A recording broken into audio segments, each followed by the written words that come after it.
ಮಗಳ ಹಣ ಪಡೆಯಲು ಬಿಪಿಎಸ್ಸಿಯಲ್ಲಿನ ನಿವೃತ್ತ ಅಧಿಕಾರಿ ಶಿವಕುಮಾರ್ ಅವರು ಲಂಚ ಕೊಟ್ಟಂತಹ ವಿಚಾರಕ್ಕೆ ಸಂಬಂಧಪಟ್ಟ ಹಾಗೆ ಪಬ್ಲಿಕ್ ಟಿವಿ ವರದಿಯನ್ನ ಬಿತ್ತರಿಸಿತ್ತು.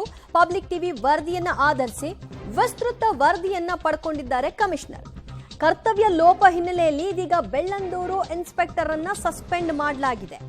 ರಮೇಶ್ ರೊಟ್ಟಿ ಅಮಾನತುಗೊಳಿಸಿ ಈ ಕೂಡಲೇ ಪೊಲೀಸ್ ಇನ್ಸ್ಪೆಕ್ಟರ್ ಆದೇಶವನ್ನ ಪೊಲೀಸ್ ಕಮಿಷನರ್ ಆದೇಶವನ್ನ ಮಾಡಿದ್ದಾರೆ.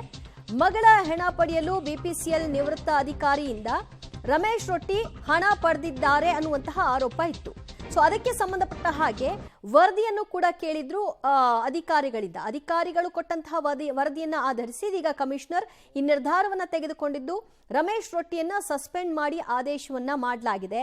ಇದರಲ್ಲಿ ಕರ್ತವ್ಯ ಲೋಪ ಎಸಗಿರೋದು ಸಾಬೀತಾಗಿದೆ.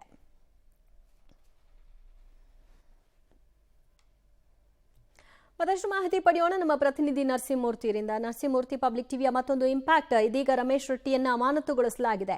ಸೊ ಇದಕ್ಕೆ ಸಂಬಂಧಪಟ್ಟ ಹಾಗೆ ಕಮಿಷನರ್ ಏನ್ ಹೇಳಿದ್ದಾರೆ? ದಿವ್ಯಾ, ನಿವೃತ್ತ ಉದ್ಯೋಗಿಯಾಗಿದ್ದಂತಹ ಶಿವಕುಮಾರ್ ಅವರು ಒಂದು ಟ್ವೀಟ್ ಅನ್ನ ಮಾಡಿದ್ರು. ಅಂದ್ರೆ ತನ್ನ ಮಗಳ ಸಾವಿನ ದುಃಖದಲ್ಲಿ ನಾನಿದ್ದಂತಹ ಸಂದರ್ಭದಲ್ಲಿ ಪೊಲೀಸರು ಲಂಚಕ್ಕಾಗಿ ಕೈಯೊಡ್ಡಿದ್ರು. ಅದು ಪೋಸ್ಟ್ ಮಾರ್ಟಮ್ ಮಾಡೋದಕ್ಕಿರ್ಬೋದು, ಅದ್ರ ಜೊತೆಗೆ ಆಂಬ್ಯುಲೆನ್ಸ್ ಅನ್ನ ಒದಗಿಸೋದಕ್ಕಿರ್ಬೋದು, ಮತ್ತೆ ಯುಡಿಆರ್ ರಿಪೋರ್ಟ್ ಅನ್ನ ಕೇಳೋದಕ್ಕೆ, ಹೀಗೆ ಸಿಕ್ಕ ಕಡೆ 3,000, 5,000, 10,000 ಹೀಗೆ ಲಂಚವನ್ನ ಕೇಳಿದ್ರು. ನಾನು ಒಂದ್ ಸ್ವಲ್ಪ ಸ್ಥಿತಿವಂತ, ಹೀಗಾಗಿ ಆ ಹಣವನ್ನ ಭರಿಸಿ ನನ್ನ ಮಗಳ ಶವವನ್ನ ತಂದೆ. ಆದ್ರೆ ಆ ಹಣವನ್ನ ಭರಿಸೋದಕ್ಕೆ ಅಸಾಧ್ಯವಾದಂತವರು ನಿಶ್ಶಕ್ತರು ಹೇಗೆ ಇವರಿಗೆ ಲಂಚವನ್ನ ಕೊಡಬೇಕು, ಹಣವನ್ನ ಕೊಡಬೇಕು ಅನ್ನೋ ನಿಟ್ಟಿನಲ್ಲಿ ಟ್ವೀಟ್ ಅನ್ನ ಮಾಡಿದ್ರು, ಪ್ರಶ್ನೆಯನ್ನ ಮಾಡಿದ್ರು. ಈ ಸಂಬಂಧ ಸಾಕಷ್ಟು ವ್ಯಾಪಕ ಟೀಕೆಗೆ ಗುರಿಯಾಯಿತು. ಇವ್ರದ ಒಂದು ಟ್ವೀಟ್ ಏನಿತ್ತು, ಪೊಲೀಸರ ನಡೆಯ ಬಗ್ಗೆ ಒಂದಷ್ಟು ಟೀಕೆಗಳು ವ್ಯಕ್ತವಾದವು. ಅನ್ನುವ ಮಟ್ಟಿಗೆ ರಾಜ್ಯಾದ್ಯಂತ ಮತ್ತೆ ದೇಶಾದ್ಯಂತ ಜನರು ಇದನ್ನ ಕಣ್ಸೋದಕ್ಕೆ ಶುರು ಮಾಡಿದ್ರು. ಇದೀಗ ಆ ಒಂದು ಪ್ರಕರಣವನ್ನ ಪೊಲೀಸ್ ಆಯುಕ್ತ ಸೀಮಂತ್ ಕುಮಾರ್ ಸಿಂಗ್ ತನಿಖೆಗೆ ವಹಿಸಿದ್ರು. ವೈಟ್ ಫೀಲ್ಡ್ ಸೆಂಟ್ ಠಾಣೆಯ ACP ಒಂದಷ್ಟು ತನಿಖೆಯನ್ನ ನಡೆಸಿದ್ರು ಬಾಲಕೃಷ್ಣ. ಇಲ್ಲಿ ಏನೇನು ತಪ್ಪು ನಡೆದಿದೆ ಅನ್ನೋ ಮಟ್ಟಿಗೆ ಇಲ್ಲಿ ಆ ಟ್ವೀಟ್ ಅನ್ನ ಮಾಡಿದ್ದಂತಹ ಸಾವನ್ನಪ್ಪಿದ ಮಗಳ ತಂದೆಯಾಗಿದ್ದಂತಹ ಶಿವಕುಮಾರ್ ಅವರ ಹೇಳಿಕೆಯನ್ನ ಸಹ ದಾಖಲು ಮಾಡಿಕೊಂಡ್ರು. ಅದಾದ ಬಳಿಕ ಇದೀಗ ಪೊಲೀಸ್ ಆಯುಕ್ತರಿಗೆ ಆ ವರದಿಯನ್ನ ಸಲ್ಲಿಕೆ ಮಾಡಿದ್ದಾರೆ. ಇಲ್ಲಿ ಇನ್ಸ್ಪೆಕ್ಟರ್ ಕರ್ತವ್ಯ ಲೋಪ ಎದ್ದು ಬಂದಿದೆ ಅನ್ನೋ ಹಿನ್ನೆಲೆಯಲ್ಲಿ ಬೆಳ್ಳಂದೂರು ಠಾಣೆಯ ಇನ್ಸ್ಪೆಕ್ಟರ್ ರಮೇಶ್ ರೊಟ್ಟಿಯನ್ನ ಪೊಲೀಸ್ ಆಯುಕ್ತ ಸೀಮಂತ್ ಕುಮಾರ್ ಸಿಂಗ್ ಸಸ್ಪೆಂಡ್ ಮಾಡಿ ಆದೇಶವನ್ನ ಹೊರಡಿಸಿದ್ದಾರೆ. ಬಟ್ ಕಠಿಣ ಕ್ರಮ ಅಂತ ಹೇಳ್ತಾರೆ, ಸಸ್ಪೆಂಡ್ ಮಾಡ್ತಾರೆ. ಸೊ ಸಸ್ಪೆಂಡ್ ಇದೆಲ್ಲದಕ್ಕೂ ಪರಿಹಾರನ ಮುಂದಾಗಬಹುದಾದಂತಹ ಇಂತಹ ಲಂಚ ಬಾಕರ ಬಾಯಿ ಮುಚ್ಚಿಸುವಂತಹ ಕೈಕಟ್ಟ ಹಾಕುವಂತಹ ಕೆಲಸ ಮಾಡ್ಲಿಕ್ಕೆ ಈ ಸಸ್ಪೆಂಡ್ ಎಲ್ಲಿ ಸಾಕಾಗತ್ತೆ? ಇದೇನು ಪನಿಷ್ಮೆಂಟ್ ರೂಪದಲ್ಲಿ ಅಂತೂ ಕಾಣಿಸಲ್ವಲ್ಲ ನರಸಿಂಹಮೂರ್ತಿ?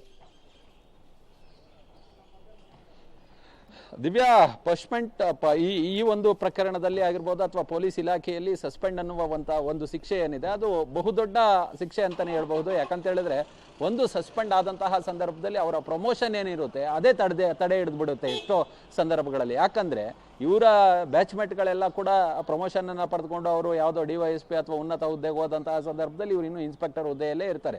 ಹೀಗಾಗಿ ಈಗ ಸಸ್ಪೆಂಡ್ ಮಾಡಿರುವಂತಹದ್ದು ಒಂದು ರೀತಿಯಾಗಿ ಸರಿಯಾದಂತಹ ಕ್ರಮ. ಕಾನೂನಿನಲ್ಲಿ ಬೇರೆ ಅವಕಾಶ ಇದೆಯಾ ಅಂತೇಳಿ ನೋಡಿ ಆ ಸೂಕ್ತ ಕ್ರಮಗಳನ್ನ ತೆಗೆದುಕೊಳ್ಬೇಕು.